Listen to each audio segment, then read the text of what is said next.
대리점이 택배 기사들로부터 턱없이 높은 수수료를 떼왔다는 주장이 제기돼 논란입니다. 택배 기사들의 열악한 수입 실패 제기했습니다. 인터넷 중고매매 사이트에 물품을 판다고 속여 돈만 받아 챙기는 사기 행각이 급성을 부리고 있어서 각별한 주의가 필요합니다. 직장 어린이집 설치에 관한 법규가 강화되고 경쟁력에도 도움이 된다는 인식이 커지면서 이를 운영하는 기업이 늘고 있습니다. 여러분 안녕하십니까. 전자상거래로 물건을 살 때 소비자들은 3,000원 정도의 배송비를 내지만 이런저런 돈을 떼고 나면 택배기사에게는 700원 정도만 남는데요. 경주의 한 택배 대리점이 택배 기사들로부터 턱없이 높은 수수료를 떼왔다는 주장이 제기돼 논란이 되고 있습니다. 장립범 기자가 보도합니다. 올해로 7년째 경주에서 택배 기사로 일하고 있는 김광석 씨. 물건 하나를 배달하면 택배회사로부터 약 800원 정도를 받지만 실제로 손에 쥐는 돈은 10%가 더 공제된 700원 정도에 불과합니다. 택배 대리점 관리와 운영비 명목으로 원천 징수되는 대리점 수수료 때문인데 일관된 산정 기준이나 근거가 없이 제멋대로입니다. 어떻게 들어가는 제방 비용인지 밝혀지지 않고 일방적으로 책정된 수수료에 의해서 일방적으로 원천 징수해 가는 것은 부당하다고 느낍니다. 국내 택배는 택배회사가 대리점에게, 대리점이 다시 택배기사에게 배달을 맡기는 구조로 기사들은 택배회사가 아닌 대리점에 소속돼 있습니다. 그런데 경주의 한 대리점에서 통상 8에서 10%씩 되는 이 수수료를 다른 곳보다 최대 2배 넘게 부과해왔다는 주장이 제기됐습니다. 이 대리점은 기사들의 전산 접근을 막고 택배 운송 내역 등을 숨기는 방법으로 매달 1,000만 원가량의 추가 이익을 냈다고 기사들은 주장합니다. 저희 택배 노동자는 최약자입니다. 그러니까 일방적으로 책정해놓은 수수료에 대해서 또 아니면 일방적으로 지급하는 수수료에 대해서 이의를 제기할 수 있는 위치도 아니었고, 이에 대해 해당 대리점은 배송거리 등 업무 강도에 따라 대리점마다 독자적인 수수료 기준을 적용한다고 해명했습니다. 대리점장이 판단해가지고 이 지역에 예를 들어서 배달이라든가 그런 무슨 미션이라든가 또 기름값이라든가 여러 가지 일정상에 따라가지고 그는 대리점장이 그런 걸 정하는 거죠. 현행법상 택배 대리점 수수료에 대한 명문 규정이 없다 보니 대리점주가 수수료를 자의적으로 적용해도 위법은 아닙니다. 문제를 제기한 택배기사는 대리점으로부터 계약 해지를 당했고 택배기사들은 이에 반발해 지난 1일 배송을 거부하기도 했습니다. 대리점과 택배기사들의 갈등이 커지고 있어서 행정당국의 관심과 조정이 필요해 보입니다. MBC 뉴스 장립순입니다. 최근 인터넷 중고 매매 사이트에 물품을 판다고 속여 돈만 받아 챙기는 사기 행각이 잇따르고 있습니다. 시중 가격보다 지나치게 저렴하거나 선입금을 재촉한다면 일단 의심부터 하시는 게 좋겠습니다. 박상훈 기자가 보도합니다. 하루 평균 500만 명이 방문하는 국내 최대 규모의 중고거래 사이트. 하루 게시물만 27만여 건으로 중고나 새 제품을 시중보다 저렴한 가격에 사려는 사람들이 몰립니다. 하지만 돈만 받고 잠적하거나 엉뚱한 물건을 보내는 피해 사례도 끊이지 않고 있어 이용자들의 주의가 필요합니다. 포항 북부경찰서는 지난 1월부터 최근까지 인터넷에 최신 휴대폰을 싸게 판다는 글을 올려 31명으로부터 420만 원을 받아 챙긴 혐의로 24살 황모 씨를 구속했습니다. 성금을 먼저 보내주면 내가 돈이 들어온 걸 확인하고 물품을 보내주겠다라고 해서 자기 명의 통장으로 돈을 지급을 받고 그 다음에 이제 그러니까 고의적으로 연락을 차단하고 이제 물품을 보내주지 않은 그런 사건입니다.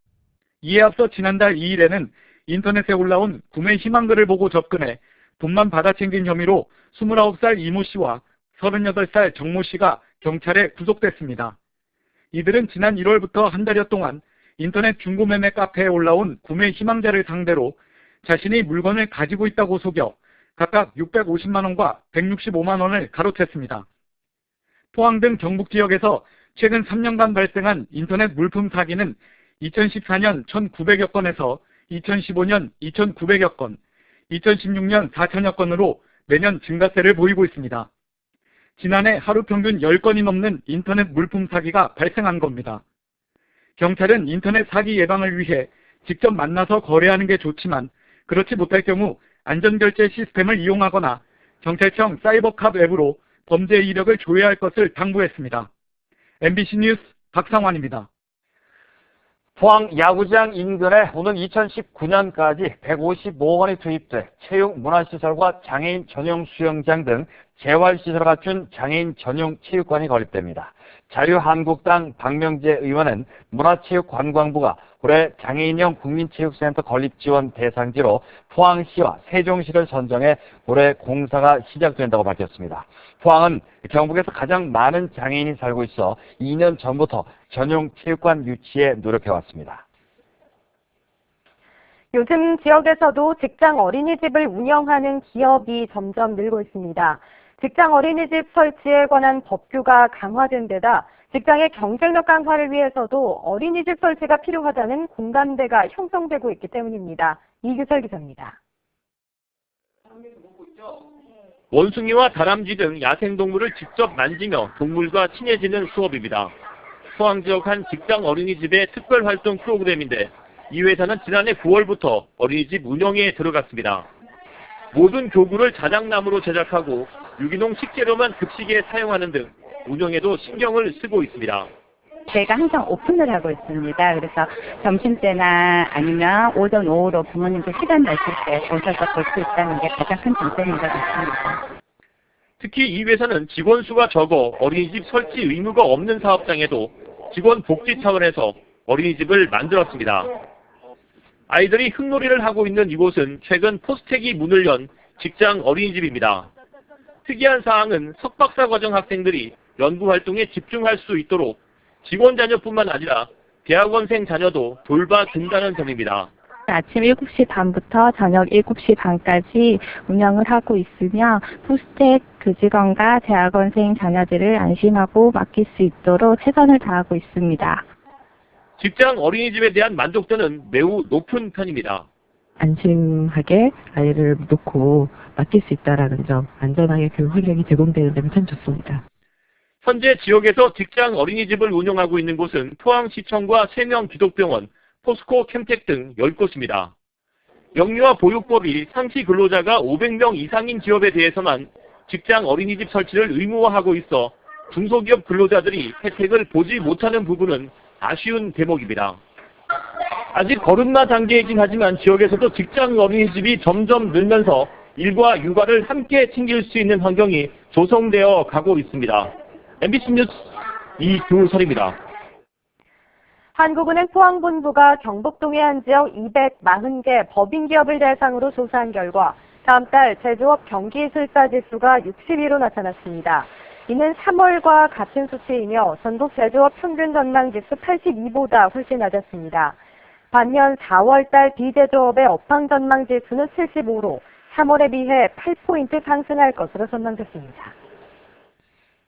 대구 경북 지방중소기업청은 중국 무역 피해 기업에 대한 지원 사업을 본격적으로 추진합니다. 매출 감소 등 피해가 발생한 기업에 대해서는 예산을 500억 원 확대, 긴급 경영 안정자금을 지원하고 검역, 허가 등 중국 인증 획득과 규제 대응 등을 돕기로 했습니다. 또 통관 지연과 계약 파기 등을 해결하기 위해 현지 민간 전문가를 활용한 단기 컨설팅 사업도 운영합니다.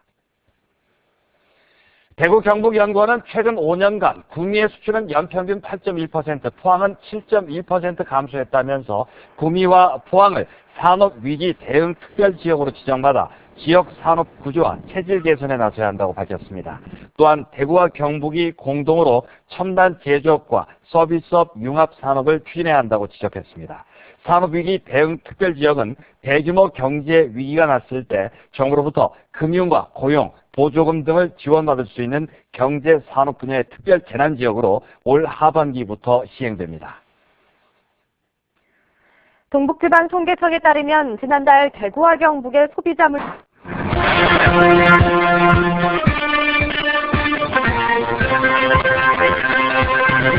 한 택배 대리점이 택배 기사들로부터 수급시 높은 수수료를 떼왔다는 주장이 제기돼 논란입니다. 택배 기사들의 열악한 수입 실패 제기했습니다. 인터넷 중고매매 사이트에 물품을 판다고 속여 돈만 받아 챙기는 사기 행각이 급성을 부리고 있어서 각별한 주의가 필요합니다. 직장 어린이집 설치에 관한 법규가 강화되고 경쟁력에도 도움이 된다는 인식이 커지면서 이를 운영하는 기업이 늘고 있습니다. 여러분 안녕하십니까? 전자상거래로 물건을 살 때 소비자들은 3,000원 정도의 배송비를 내지만 이런저런 돈을 떼고 나면 택배기사에게는 700원 정도만 남는데요. 경주의 한 택배 대리점이 택배 기사들로부터 턱없이 높은 수수료를 떼왔다는 주장이 제기돼 논란이 되고 있습니다. 장립범 기자가 보도합니다. 올해로 7년째 경주에서 택배기사로 일하고 있는 김광석 씨. 물건 하나를 배달하면 택배회사로부터 약 800원 정도를 받지만 실제로 손에 쥐는 돈은 10%가 더 공제된 700원 정도에 불과합니다. 택배 대리점 관리와 운영비 명목으로 원천 징수되는 대리점 수수료 때문인데 일관된 산정 기준이나 근거가 없이 제멋대로입니다. 어떻게 들어가는 제방 비용인지 밝혀지지 않고 일방적으로 책정된 수수료에 의해서 일방적으로 원천 징수해 가는 것은 부당하다고 느낍니다. 국내 택배는 택배회사가 대리점에게, 대리점이 다시 택배기사에게 배달을 맡기는 구조로 기사들은 택배회사가 아닌 대리점에 소속돼 있습니다. 그런데 경주의 한 대리점에서 통상 8에서 10%씩 되는 이 수수료를 다른 곳보다 최대 2배 넘게 부과해왔다는 주장이 제기됐습니다. 이 대리점은 기사들의 전산 접근을 막고 택배 운송 내역 등을 숨기는 방법으로 매달 1,000만 원가량의 추가 이익을 냈다고 기사들은 주장합니다. 저희 택배 노동자는 최약자입니다. 그러니까 일방적으로 책정해놓은 수수료에 대해서 또 아니면 일방적으로 지급하는 수수료에 대해서 이의를 제기할 수 있는 위치도 아니었고, 이에 대해 해당 대리점은 배송거리 등 업무 강도에 따라 대리점마다 독자적인 수수료 기준을 적용한다고 해명했습니다. 대리점장이 판단해가지고 이 지역에 뭐 예를 들어서 뭐 배달이라든가 그런 무슨 뭐 미션이라든가 또 기름값이라든가 여러 가지 형평성에 따라가지고 그는 대리점장이 그런 거는 정하는 거죠. 현행법상 택배 대리점 수수료에 대한 명문 규정이 없다 보니 대리점주가 수수료를 자의적으로 적용해도 위법은 아닙니다. 문제를 제기한 택배기사는 대리점으로부터 계약 해지를 당했고 택배기사들은 이에 반발해 지난 1일 배송을 거부하기도 했습니다. 대리점과 택배기사들의 갈등이 커지고 있어서 행정당국의 관심과 조정이 필요해 보입니다. MBC 뉴스 장미순입니다. 최근 인터넷 중고 매매 사이트에 물품을 판다고 속여 돈만 받아챙기는 사기 행각이 잇따르고 있습니다. 시중 가격보다 지나치게 저렴하거나 선입금을 재촉한다면 일단 의심부터 하시는 게 좋겠습니다. 박상훈 기자가 보도합니다. 하루 평균 500만 명이 방문하는 국내 최대 규모의 중고거래 사이트. 하루 게시물만 27만여 건으로 중고나 새 제품을 시중보다 저렴한 가격에 사려는 사람들이 몰립니다. 하지만 돈만 받고 잠적하거나 엉뚱한 물건을 보내는 피해 사례도 끊이지 않고 있어 이용자들의 주의가 필요합니다. 포항 북부경찰서는 지난 1월부터 최근까지 인터넷에 최신 휴대폰을 싸게 판다는 글을 올려 31명으로부터 420만 원을 받아챙긴 혐의로 24살 황모 씨를 구속했습니다. 현금을 먼저 보내주면 내가 돈이 들어온 걸 확인하고 물품을 보내주겠다라고 해서 자기 명의 통장으로 돈을 지급을 받고 그 다음에 이제 연락이, 그러니까 고의적으로 연락을 차단하고 이제 뭐 물품을 보내주지 않은 그런 사건입니다.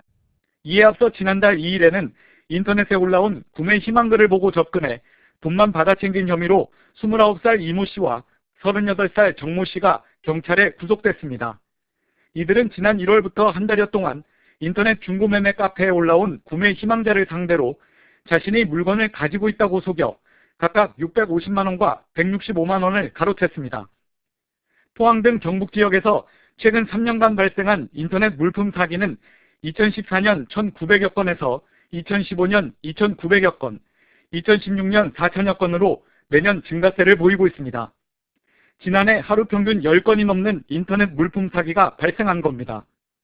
경찰은 인터넷 사기 예방을 위해 직접 만나서 거래하는 게 좋지만 그렇지 못할 경우 안전결제 시스템을 이용하거나 경찰청 사이버캅 앱으로 범죄 이력을 조회할 것을 당부했습니다. MBC 뉴스 박상환입니다. 포항 야구장 인근에 오는 2019년까지 155억 원이 투입돼 체육 문화시설과 장애인 전용 수영장 등 재활시설을 갖춘 장애인 전용 체육관이 건립됩니다.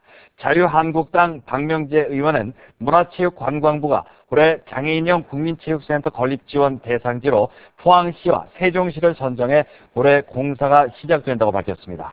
포항은 경북에서 가장 많은 장애인이 살고 있어 2년 전부터 전용 체육관 유치에 노력해왔습니다. 요즘 지역에서도 직장 어린이집을 운영하는 기업이 점점 늘고 있습니다. 직장 어린이집 설치에 관한 법규가 강화된 데다 직장의 경쟁력 강화를 위해서도 어린이집 설치가 필요하다는 공감대가 형성되고 있기 때문입니다. 이규설 기자입니다. 원숭이와 다람쥐 등 야생동물을 직접 만지며 동물과 친해지는 수업입니다. 포항 지역 한 직장 어린이집의 특별활동 프로그램인데 이 회사는 지난해 9월부터 어린이집 운영에 들어갔습니다. 모든 교구를 자작나무로 제작하고 유기농 식재료만 급식에 사용하는 등 운영에도 신경을 쓰고 있습니다. 저희가 항상 오픈을 하고 있습니다. 그래서 점심때나 아니면 오전, 오후로 부모님들 시간 나실 때 오셔서 볼 수 있다는 게 가장 큰 장점인 것 같습니다. 특히 이 회사는 직원 수가 적어 어린이집 설치 의무가 없는 사업장에도 직원 복지 차원에서 어린이집을 만들었습니다. 아이들이 흙놀이를 하고 있는 이곳은 최근